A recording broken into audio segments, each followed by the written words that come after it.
Friends, learning point 26 में आपका फिर से स्वागत करती हूँ। पिछली क्लास में मैंने आपको राइबोसोम के बारे में बताया था। राइबोसोम को अवसाद गुणांक के आधार पर कितने भागों में बांट सकते हैं और राइबोसोम का फंक्शन क्या होता है। मेरी पिछली क्लासेस देखने के लिए आप डिस्क्रिप्शन बॉक्स में लिंक मिल जाएगी, आपको आप जाकर देख सकते हैं। चलिए तो शुरू करते हैं आज का नया टॉपिक, लाइसोसोम।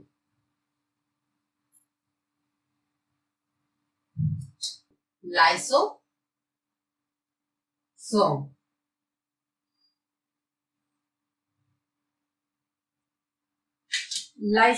लाइसोसोम की खोज किसने की?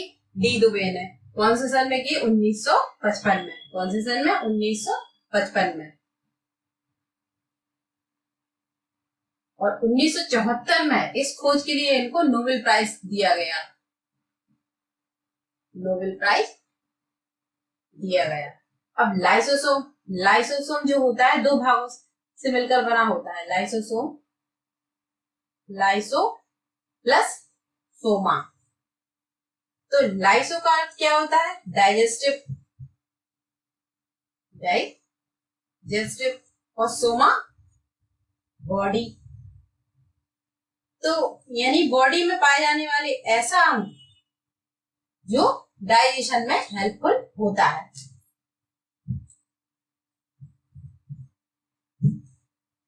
तो लाइसोसोम आपको मैंने पिछली क्लासेस में गोल्जी बॉडी पढ़ाया था। इस तरह से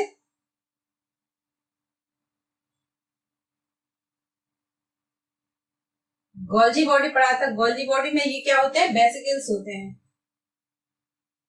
इन वेसिकल्स, जब ये वेसिकल्स अलग हो जाते हैं तो इसी से इन वेसिकल्स में क्या एंजाइम भरे रहते हैं। और जब ये अलग हो जाते हैं तो लाइसोसोम और वैक्यूल्स का निर्माण होता है। किसका होता है? लाइसोसोम का और वैक्यूल्स का निर्माण होता है। किससे? वेसिकल्स से। वेसिकल्स कहां से अलग होते हैं? गोल्जी बॉडी से। इस तरह की संरचना मैंने आपको इसके बारे में अच्छे से बताया था। आप चाहें तो पिछली क्लासेस में आकर देख सकते हैं।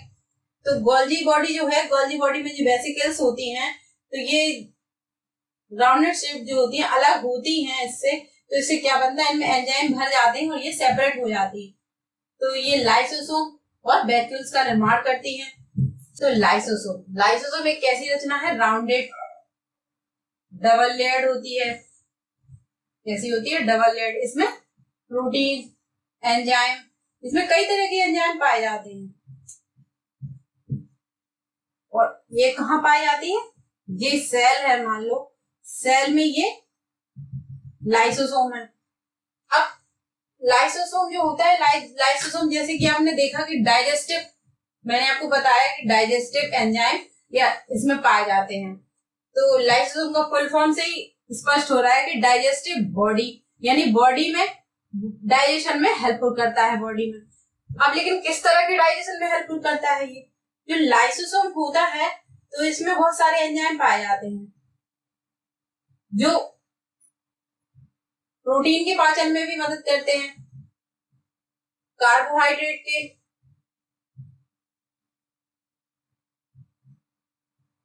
और फैट के। तो जो प्रोटीन को पचाने वाले एंजाइम कौन से होते हैं? प्रोटीज। और कार्बोहाइड्रेट को अमाइलेज। और फैटी एसिड्स या फैट को पचाने वाले एंजाइम कौन से होते हैं? लाइपेज। तो ये सारे एंजाइम कहाँ पाए जाते हैं? इसमें क्या होता है? H+ आयन की सांद्रता बढ़ जाती है। क्यों? ये एसिडिक नेचर का होता है। इसमें जो एंजाइम होते हैं सारे एसिडिक नेचर के होते हैं। कैसे होते हैं? एसिडिक नेचर के होते हैं। तो इसमें इतने सारे एंजाइम पाए जाते हैं तो बॉडी में कुछ भी होगा, प्रोटीन, कार्बोहाइड्रेट या फैट, इसको पचाने का कार्य कौन करेगा? लाइसोसोम। अब किस तरह से वर्क करता है ये हम आपको बताते हैं। अब लाइसोसोम जैसे अपनी जगह पे एक जगह पे स्थित होता है तो लाइसोसोम के आसपास लाइसोसोम होता है। इसके पास में अगर कोई सेल्स होती हैं तो इनको, यदि ये सेल डेड हो जाती है, डेड सेल, तो ये सेल मान लो डेड है, तो इनको क्या करता है लाइसोसोम अपने अंदर खींच लेता है, इसलिए इसने इधर आ गई। जब इधर आ गई तो इसने क्या किया, एंजाइम छोड़े। क्या हुआ, एंजाइम इनके ऊपर। तो जब एंजाइम आते हैं तो ये कौन सी स्टेज में बदल जाती है, सॉल्युबल स्टेज में। तो ये इस तरह से लिक्विड फॉर्म में आ जाती है।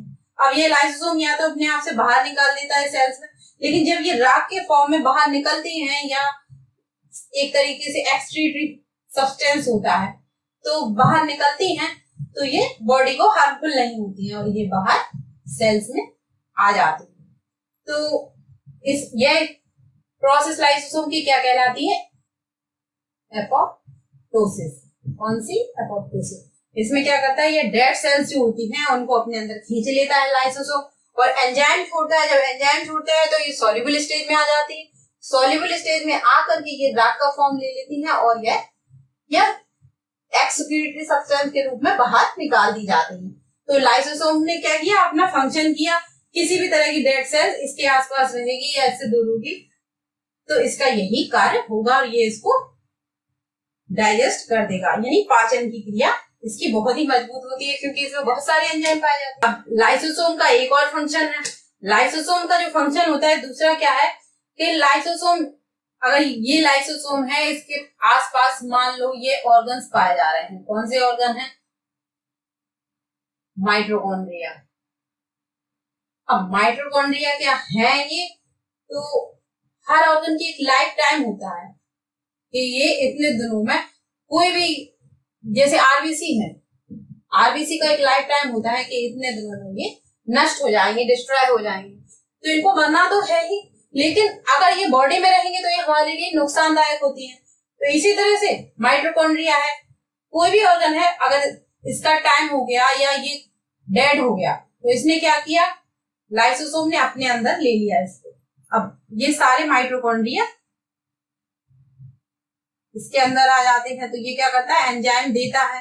एंजाइम डालने के बाद ये सारे जो ऑर्गन है इनको डाइजेस्ट कर देगा और एक्सक्रीटरी रूप में बाहर निकाल देता है। तो ये इसका करेक्टर होता है। इस तरह से आरबीसी भी लाइसोसोम की वजह से ही पच जाती हैं या डाइजेस्टिव हो जाती हैं। आरबीसी की एक लाइफ साइकिल होती है, एक आरबीसी खत्म होती है, एक आरबीसी डिस्ट्रॉय होती है और दूसरी आरबीसी का फॉर्मेशन होता है। इस तरह से ये लाइफ साइकिल चलती रहती है। ये डिस्ट्रॉय हुई और दूसरी आरबीसी का फॉर्मेशन हुआ, फिर ये डिस्ट्रॉय हुई। लाइफ साइकिल, आरबीसी की लाइफ साइकिल जो होती है ज्यादा बड़ी नहीं होती है। अब लाइसोसोम की बात करें, ये तो ये लाइसोसोम का फंक्शन। लाइसोसोम कोई भी ऑर्गन हो जो डेड पोजीशन में पहुंचने वाला है या क्षतिग्रस्त हो गया है, उसका पाचन होना है तो कौन करेगा, लाइसोसोम करेगा, किसी भी अंग का। और यदि अगर कोई सेल्स भी है, सेल्स भी अगर डेड स्टेट में आ गई है तो जब डेड स्टेज में आ जाती है तो उसका कोई यूजफुल नहीं रहता है, बेकार हो जाती है बॉडी के लिए। तो इसको बॉडी से बाहर निकालना बहुत ही जरूरी होता है, वरना ये बॉडी को हार्मफुल रहती है बॉडी के लिए। तो ये किसका काम है, लाइसोसोम का, इसको डाइजेस्ट करना तो इसको बॉडी से बाहर निकालना, ये काम लाइसोसोम का है। अब लाइसोसोम जो होता है, लाइसोसोम किस तरह, दो तरीके के होते हैं, एक प्राइमरी, कैसे होते हैं, दो तरीके के होते हैं, प्राइमरी और सेकेंडरी। अब जो प्राइमरी लाइसोसोम होता है इसमें एंजाइम तो होते हैं लेकिन बहुत ही कम मात्रा में होते हैं। तो ये क्या कहता है, ये कोई कार्य नहीं करता, ये सुस्त अवस्था में रहता है, इसे कहते हैं, यानी ये इनएक्टिव स्टेज में रहता है, इनएक्टिव स्टेज में रहता है।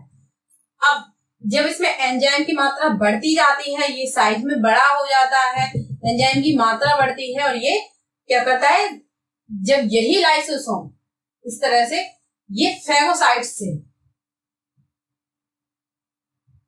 फेगोसाइट्स यानी डेड सेल्स रहती हैं जो, उनसे फ्यूज होता है। जब ये फ्यूज हो जाता है तो ये क्या कहलाता है, सेकेंडरी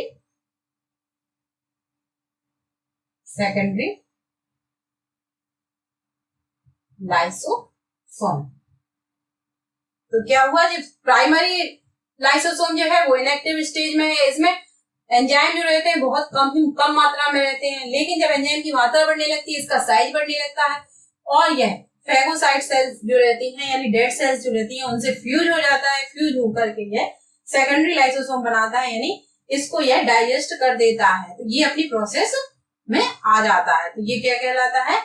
सेकेंडरी लाइसोसोम कहलाता है। लाइसोसोम का एक मेन फंक्शन और है। लाइसोसोम क्या करता है? सेल की एज को बनाए रखता है, या कह सकते हैं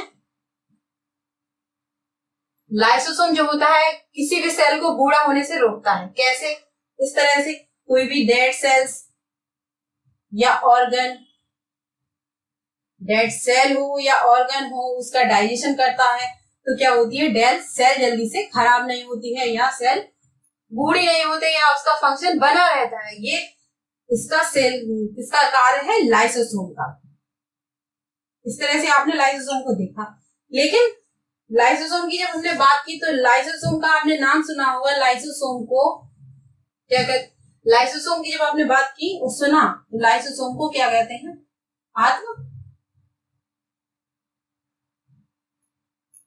आत्मघाती थैलियां। अब आपने सोचा क्यों कहा जाता है, जबकि इसमें तो इतने सारे एंजाइम पाए जाते हैं। इसको इसलिए कहा जाता है आत्मघाती या सुसाइडल बैग।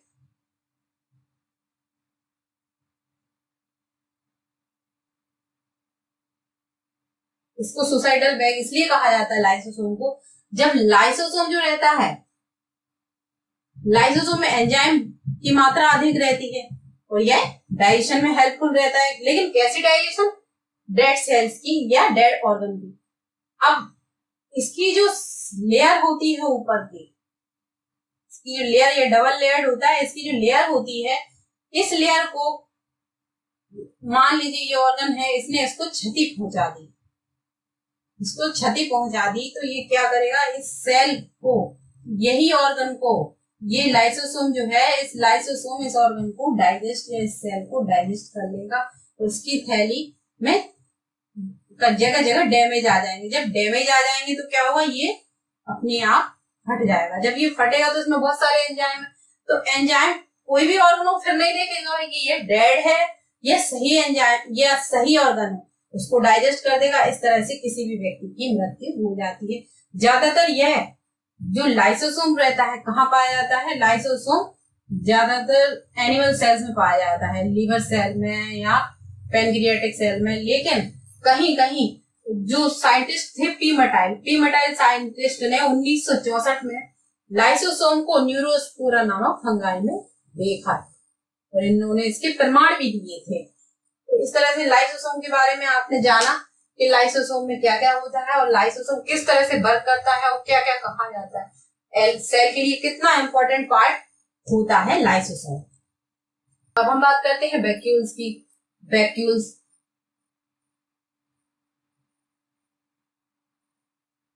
किसकी बात करते हैं? वैक्यूल्स की। मैंने आपको बताया कि जो गोल्जी बॉडी, इस तरह से स्ट्रक्चर मैंने गोल्जी बॉडी का आपको बताया था, कप लाइक स्ट्रक्चर रहता है इसका। इसमें ये वेसिकल्स पाई जाती हैं। जब ये अलग होती हैं तो किसका निर्माण करती हैं? लाइसोसोम और किसका निर्माण करती है? लाइसोसोम और वैक्यूल्स का। अब जो लाइसोसोम के बारे में तो हम आपको बता चुके हैं। अब आ जाइए वैक्यूल्स पे। वैक्यूल्स जो होती हैं, ये मान लीजिए एनिमल सेल है, ये मान लीजिए प्लांट सेल है। तो जो एनिमल सेल में होती है, एनिमल सेल में क्या होता है? वैक्यूल छोटी छोटी पाई जाती है इस तरह से। तो इसमें न्यूक्लियस बड़ा रहता है और न्यूक्लियस मिडिल में रहता है। ये न्यूक्लियस है और ये वैक्यूल्स है। और जो प्लांट सेल रहती है इसमें वैक्यूल्स लार्ज स्टेज में पाई जाती है, लार्ज शेप में पाई जाती है और न्यूक्लियस साइड में पाया जाता है। ये प्लांट सेल है, ये एनिमल सेल है। वैक्यूल जो होती है एनिमल सेल में न्यूक्लियस मिडिल में पाया जाता है और वैक्यूल साइड में पाई जाती है। लेकिन प्लांट सेल जो होती है, प्लांट सेल में वैक्यूल मिडिल में पाई जाती है और न्यूक्लियस साइड में पाई जाती है। क्यों? क्योंकि एनिमल सेल में जो वैक्यूल का मेन काम क्या है? एक्सक्रीटरी पदार्थ को बाहर निकालना बॉडी से। जिस तरह से हमारे शरीर में किडनी पाई जाती है और भी ऑर्गन है जो हमारे एक्सक्रीटरी पदार्थ को बाहर निकालते हैं, उसी तरह से प्लांट में ये कार्य कौन करता है? वैक्यूल करती है। किसका? एक्सक्रीशन का या फिल्टर करने का, फिल्ट्रेशन का कौन करता है? वैक्यूल्स करती है। लेकिन हमारी बॉडी में वैक्यूल्स की इतनी आवश्यकता नहीं है जितनी की प्लांट में, क्योंकि हमारी बॉडी में तो बहुत सारे ऑर्गन पाए जाते हैं जो हमारे लिए इसमें हेल्पफुल होते हैं। लेकिन वैक्यूल्स जो रहती है प्लांट सेल में बहुत ही एसेंशियल रोल प्ले करती है। तो इसमें देखा आपने कि एनिमल सेल में क्या है? न्यूक्लियस लार्ज होता है और वैक्यूल छोटी छोटी स्टेज में पाई जाती है। लेकिन प्लांट सेल में लार्ज में क्यों? क्योंकि इसका रोल यहाँ पे ज्यादा होता है या अधिक होता है। यहाँ एक्सक्रीशन का कार्य करती है, वाटर का कंडक्शन का कार्य करती है, इधर से उधर फिल्ट्रेशन का कार्य करती है। कहाँ पे? इस पे। वैक्यूल्स कई फॉर्म में पाई जाती है, सेप फॉर्म में पाई जाती है और फूड वैक्यूल्स भी होते हैं। तो वैक्यूल्स के टाइप देख लीजिए आप। वैक्यूल के कई टाइप होते हैं। वैक्यूल सेप वैक्यूल कहते हैं, फूड वैक्यूल्स कहते हैं, क्या कहते हैं? सेप वैक्यूल, फूड वैक्यूल्स और कंट्रैक्टाइल्स वैक्यूल और गैस वैक्यूल्स।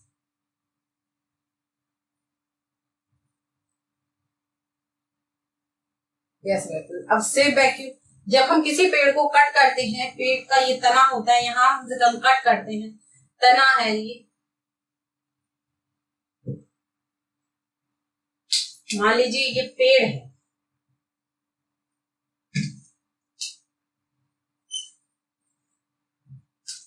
हमने यहां से इसको कट किया, तो ये जो लकड़ी है यहां से म्यूकस पदार्थ निकलेगा। क्या निकलेगा? म्यूकस। ये क्या कहलाता है? सेप। सेप क्या है? सेप वैक्यूल्स। यह एक पौधे को या पेड़ को एक निश्चित स्ट्रक्चर भी प्रदान करती है अंदर से। लीव्स जो होती है, लीव जो पानी में तैरती रहते हैं, उनमें क्या पाया जाता है? सेप, यानी वैक्यूल सेप में रहती है, तो उसे क्या कहते हैं? म्यूकस रहता है, जिससे वो पानी में आराम से तैरती रहती है। कंट्रैक्टाइल वैक्यूल जो रहती है, कंट्रैक्टाइल वैक्यूल जो रहती है, ऑस्मोसिस यानी ऑस्मोसिस की जो प्रोसेस रहती है उसको प्लांट में हेल्पफुल रहती है।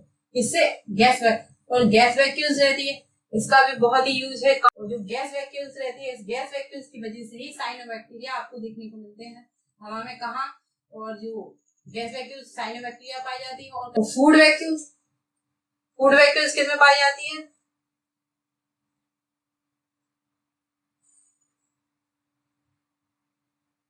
जो कंट्रैक्टाइल्स वैक्यूल्स होती है वो ऑस्मोसिस के प्रोसेस में मदद करती है, और जो फूड वैक्यूल्स होती है वो अमीबा में पाई जाती है। अब इस तरह से आपने वैक्यूल्स को देखा, लाइसोसोम को देखा। ये वैक्यूल्स है और लाइसोसोम है, ये किससे निर्माण होता है? इसका गोल्गी बॉडी से होता है। तो आपने देखा कि लाइसोसोम किस तरह से वर्क करता है, किस तरह से हेल्पफुल होता है बॉडी में। इसी तरह से वैक्यूल्स भी कितनी हेल्पफुल है। वैक्यूल्स सबसे ज्यादा हेल्पफुल होती है प्लांट्स के लिए, और लाइसोसोम एनिमल में पाया जाता है। कहीं कहीं प्लांट में देखने को मिलता है, ना के बराबर। जैसे कि आप इन साइंटिस्ट ने बताया, पी मटाइल ने, इन्यूरोस्पोरा फंगाई में उन्होंने इसे देखा।